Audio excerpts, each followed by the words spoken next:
No episódio anterior, demos grandes passos na compreensão de um tópico que de fato não é simples.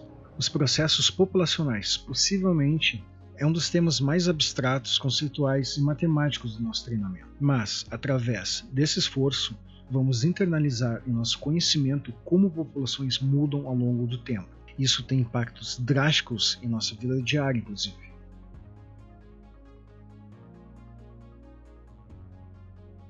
Índice de fertilidade. O índice de fertilidade é outro parâmetro que impacta a taxa de crescimento de uma população. Se define por número médio de descendentes que uma fêmea produz durante o seu período reprodutivo. Por padrão, se esse índice for 2, ou seja, 2 descendentes por mulher ou fêmea, em última análise, esses 2 indivíduos substituem seus pais, mantendo uma tendência de taxa de crescimento nula. Se o índice for maior que 2, que é uma média estatística e não um número absoluto, por quê? Você sabe, 2,2 é maior que 2, mas não significa que as mulheres estão dando à luz a 2 indivíduos, 2, ou seja, uma parte incompleta de um indivíduo. É uma média. Então, se esse índice for maior que 2, terá, em média, mais indivíduos na próxima geração que na anterior. A população está crescendo. Se o índice for menor que 2, então menos indivíduos existirão na próxima geração. A população está em tendência de encolhimento. Índices de fertilidade são especialmente importantes quando se analisa a população humana. Tabela de vida e curvas de sobrevivência. Tabela de vida é uma outra ferramenta muito importante para acessar a demografia. Inicialmente, foi desenvolvida por companhias de seguro para compreender a longevidade da população e, assim, elaborar políticas, precificação e produtos que gerassem menos perda e maximização de lucros. As tabelas de vida descrevem como a sobrevivência e a fertilidade variam com a idade, como essa composição afeta as dinâmicas populacionais. Aqui, um exemplo de uma tabela de vida de um artigo científico sobre uma planta herbácea chamada Poa annua. Na primeira coluna, faixas de idade. Note como os pesquisadores definiram esse parâmetro. Não utilizaram dias, meses ou anos. Cada unidade de idade é um período de 3 meses. Cada organismo tem sua fisiologia e se usa os parâmetros que lhe sejam adequados. Nesse caso, grupos de idade com intervalo de 3 meses. Na segunda coluna, quantos indivíduos sobreviveram à faixa de idade anterior. Na quarta coluna, o número padronizado de quantos morreram. Olhando para essa tabela, já tiramos prontamente uma informação muito importante. A idade 2 é a que apresenta o maior número de mortos, ou seja, é a idade mais letal, a idade com as maiores chances de um indivíduo dessa espécie, nessa população, tende a morrer. A quinta coluna demonstra a mortalidade, mas agora em taxa. Esse número é utilizado nas equações de crescimento populacional. A última coluna define o índice de fertilidade, quantas sementes, a prole, a planta produz em relação à sua idade. A idade 2, a mais letal, é também a idade que a planta produz mais descendentes. Note, o número é muito maior que 2, é 620. O índice de fertilidade sugere expansão da população, como vimos no tópico anterior, certo? Não necessariamente. As curvas de sobrevivência têm um papel, mas, antes de ir para elas, lembre de olhar o projeto da missão Nova Gaia. Há uma missão secundária chamada Tabelas de Vida, onde se desenvolve um modelo matemático de uma tabela e pesquisa real. É chumbo grosso como normalmente são as missões secundárias, mas certamente fará você compreender de forma muito mais sólida os padrões e processos populacionais. Curvas de sobrevivência. As curvas de sobrevivência são gráficos, e acredito que você já ame gráficos agora, não é? Gráficos que mostram a sobrevivência conforme a idade, ou seja, quando as taxas de mortalidade são mais altas e baixas. Parece ser um parâmetro bobo, mas não vacile. Esse fator determina a própria evolução e estratégia das espécies. Populações do tipo 1 caracterizam-se pela alta taxa de sobrevivência dos recém-nascidos ou infantes. As mortes ocorrem na idade avançada. Primatas são característicos desse grupo. E o ser humano, um dos exemplos mais extremos. Não só nossa fisiologia é voltada para o cuidado parental, por quê? Por conta de um crânio muito grande para abrigar um cérebro proporcionalmente enorme, nossos bebês nascem muito antes de estarem prontos. Precisa de um cuidado parental enorme e extenso. Isso é tão importante, essa estratégia evolutiva, que muito da nossa própria cultura gira em torno do mundo infantil.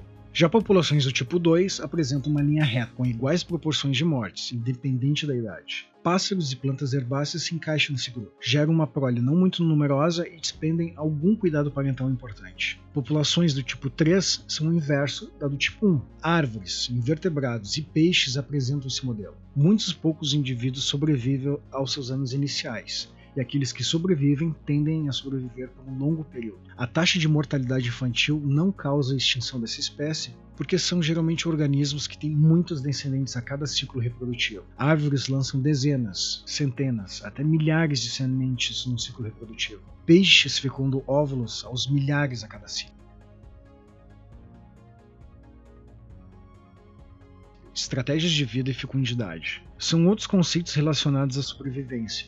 Chamamos de K estrategista organismos que têm poucos filhos por ciclo reprodutivo e investem muito no cuidado parental da prole. R estrategistas têm proles numerosas, como invertebrados, peixes e angiospermas. Cada evento reprodutivo eles geram muitos descendentes e não despendem nenhum cuidado parental. Mas desse jeito é a forma que evoluíram, que se moldaram para perpetuar a sua espécie. A época da primeira reprodução é outro parâmetro que influencia em dinâmicas populacionais, sendo a pedogênese um exemplo, quando as larvas, os infantes de insetos, se reproduzem por partenogênese, que é o desenvolvimento do embrião sem fecundação.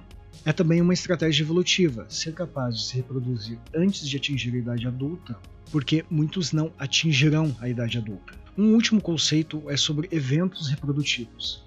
Há organismos que possuem ciclos reprodutivos múltiplos durante toda a sua vida. Seres humanos são capazes de múltiplos eventos reprodutivos durante toda a sua vida adulta. Isso se chama heteroparidade. O outro exemplo, organismos que possuem apenas um evento reprodutivo durante a sua vida e geralmente morrem logo após. É o que se chama de semeoparidade. Semeoparidade e heteroparidade, em conjunto com estratégias R e K, são relacionadas a pressões evolutivas que levam os organismos a evoluírem por diferentes caminhos. Estratégia R e semeoparidade estão relacionadas a ambientes dinâmicos, não constantes. Estrategistas K e heteroparidade estão relacionados a organismos que vivem em habitat mais constantes. Pois, veja bem, o ambiente sempre é necessário constar em análise ecológica, e a evolução está sempre presente, suportando as análises.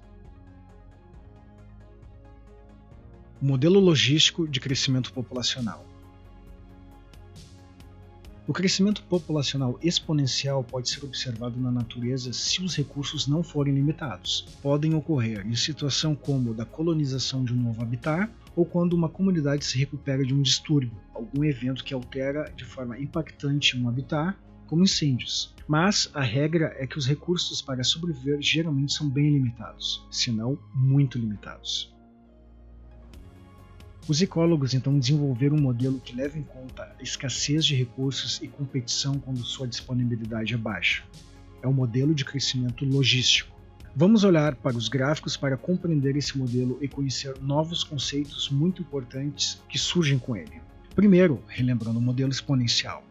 O gráfico tem esse jeitão. Com o passar do tempo, o tamanho da população aumenta em ritmo acelerado.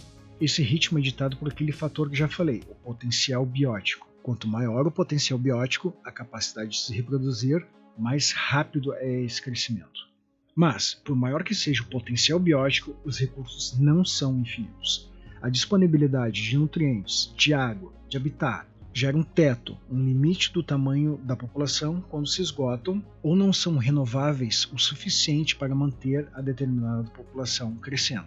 A curva logística inicia como uma exponencial, mas em algum ponto do tempo os recursos começarão a ficar mais escassos, mais disputados, a densidade da população aumenta e então a taxa de mortalidade aumenta, por causa de fatores que já vimos, como competição, mais doenças, menos habitat. Essa pressão freia a aceleração do crescimento populacional. Isso se chama capacidade de suporte. R, a taxa de crescimento per capita, é bem positiva no início. Por causa das pressões mencionadas, R vai se aproximando de zero, quando a população atinge a carga biótica máxima ou a capacidade de carga, representado pela letra K.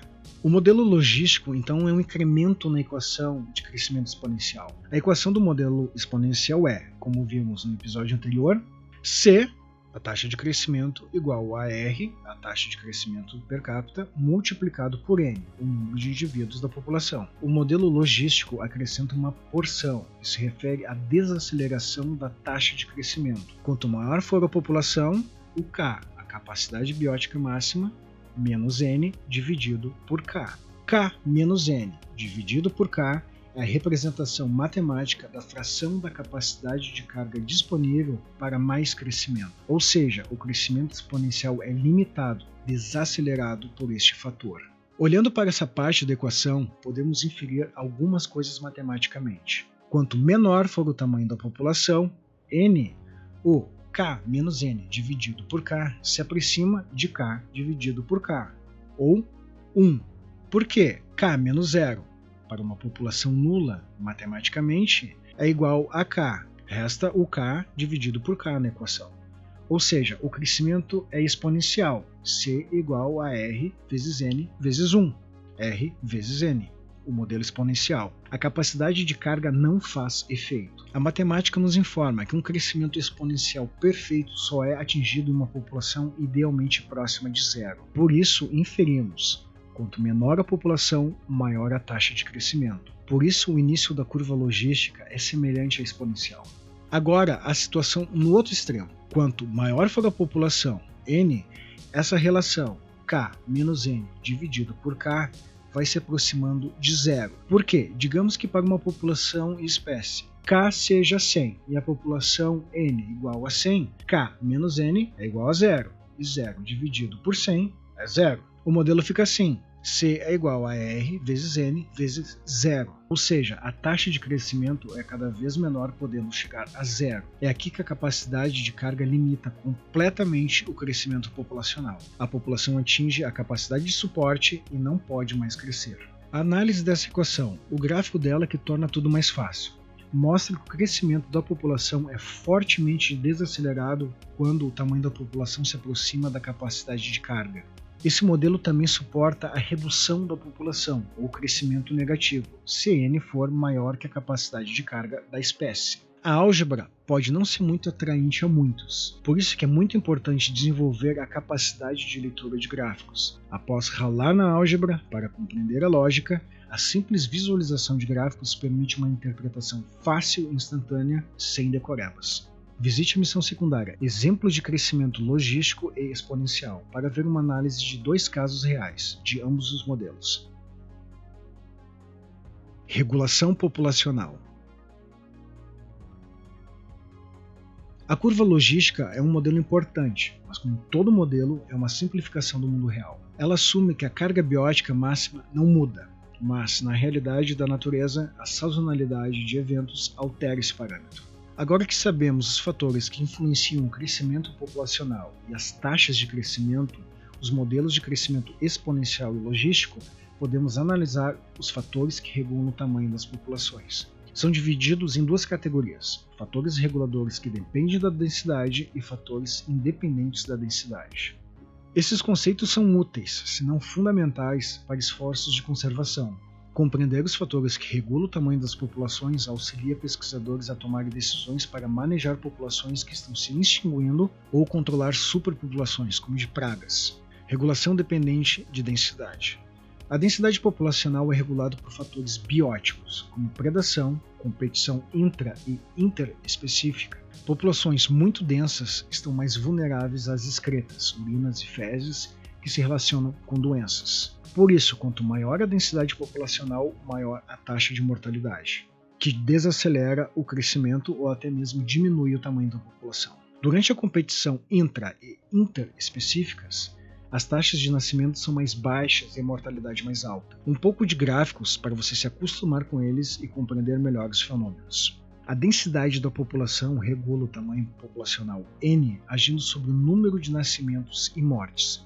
Este gráfico A demonstra uma população onde ambos os parâmetros são afetados pelo tamanho da população com o passar do tempo. A taxa de nascimentos é alta e com o tempo tende a diminuir. A taxa inicial de mortes pode ser baixa e, por causa do aumento da densidade, tende a se elevar. A capacidade biótica máxima surge no encontro dessas 2 variáveis. Há a população B, que a taxa de nascimentos não é afetada pela densidade, mas a taxa de mortalidade sim. A população atinge seu equilíbrio no cruzamento das linhas. Ou a população pode ter uma taxa de mortalidade constante e a taxa de nascimentos diminui quando a densidade aumenta. Novamente, a população atinge seu equilíbrio populacional quando ambas as taxas forem iguais. O mesmo número de indivíduos nascem e morrem. O mais real em D é que existe uma faixa mais ampla de nascimentos e mortos e a densidade diminua nascimentos e aumente mortes. Esse modelo nos mostra, graficamente, que K não é um ponto, não é um valor absoluto, mas uma faixa de valores e densidade, onde a população se equilibra. Competição intraespecífica. A competição intraespecífica é um fator interno, sobre apenas a população em questão em relação à sua densidade. A competição por nutrientes pode se acirrar quando mais indivíduos existem na área, alta densidade, levando a competição entre si. É um fator que limita o potencial biótico, o crescimento exponencial, para uma curva logística, demonstrando a capacidade de suporte do ambiente para determinada população. Competição interespecífica. Competição interespecífica é sobre a competição por recursos entre espécies diferentes.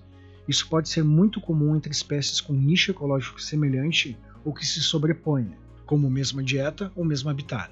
Qualquer interação negativa de competição afeta o crescimento, a fecundidade e a sobrevivência dos indivíduos. É interessante notar que a competição interespecífica é uma força evolutiva muito forte.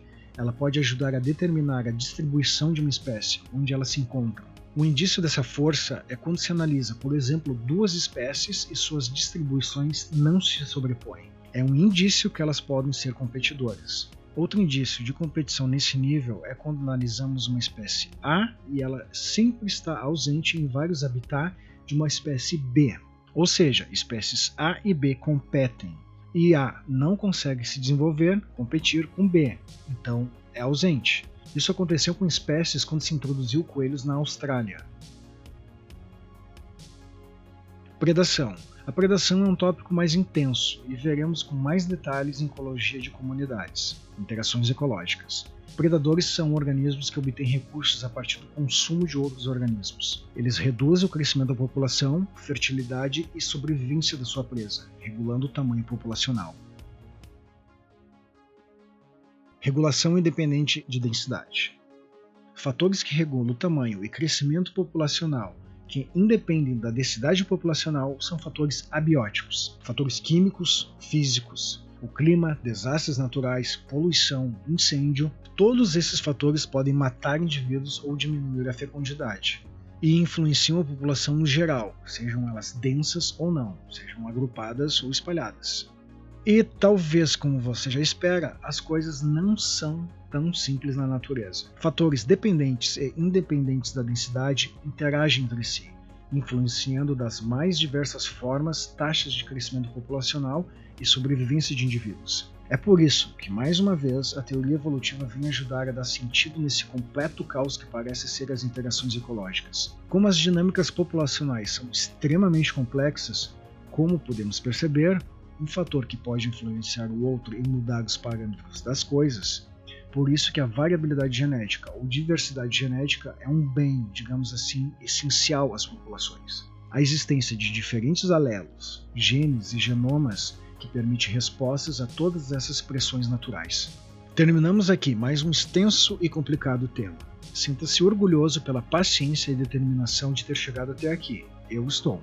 Esse episódio termina o corpo conceitual que voltaremos a usar por todo o restante do nosso estudo de ecologia.